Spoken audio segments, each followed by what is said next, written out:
So, oftentimes in the work I do as the vocation director, so many people get enthusiastic. They recognize we have a need for priests. People do love their priests.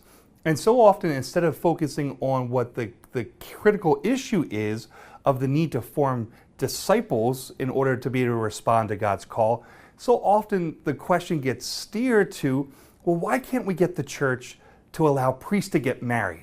And other versions of that, there's a redirect, or better said, there's a lack of proper focus on what the key issue is.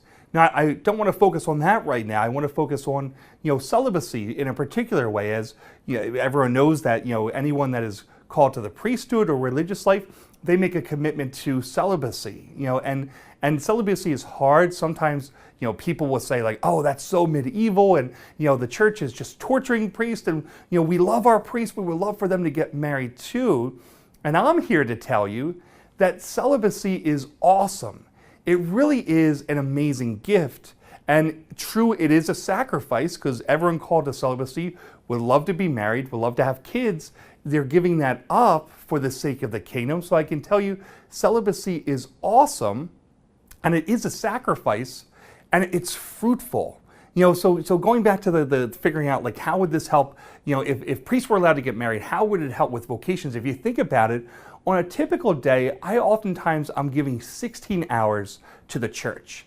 Well, if I were a married man, I would guess that it would be reasonable for me to say I would go from giving 16 hours a day, to 2 hours a day to the church. Well, that would mean that, in order to replace one priest who's celibate with married priests, you would need 8 priests to be ordained. And I think that would be hard for us to get to that. We might see an initial upturn in vocations, but we wouldn't get the same, quality of ministry that a priest would, be giving, who's giving 16 hours a day, 18 hours a day, to the church. And a second thing is to ponder this.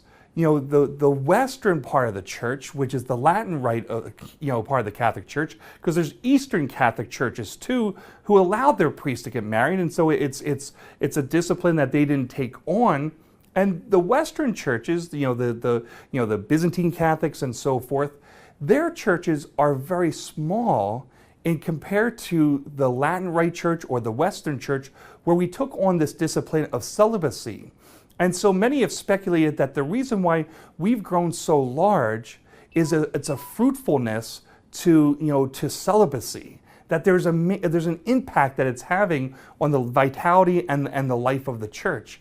And so true, it is a sacrifice, but underlying the sexual drive we have is a need for connection with other persons and to procreate. Well, as a spiritual father, everyone who's Catholic calls me father, and I play a fatherly role for so many people that desire to be a father is overabundantly, fulfilled by being a spiritual father.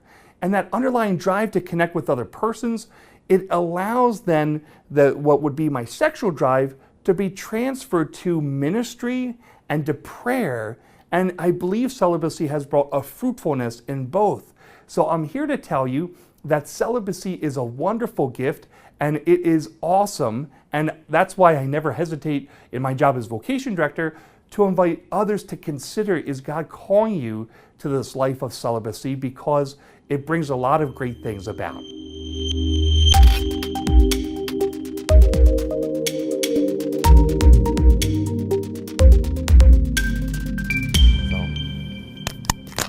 Probably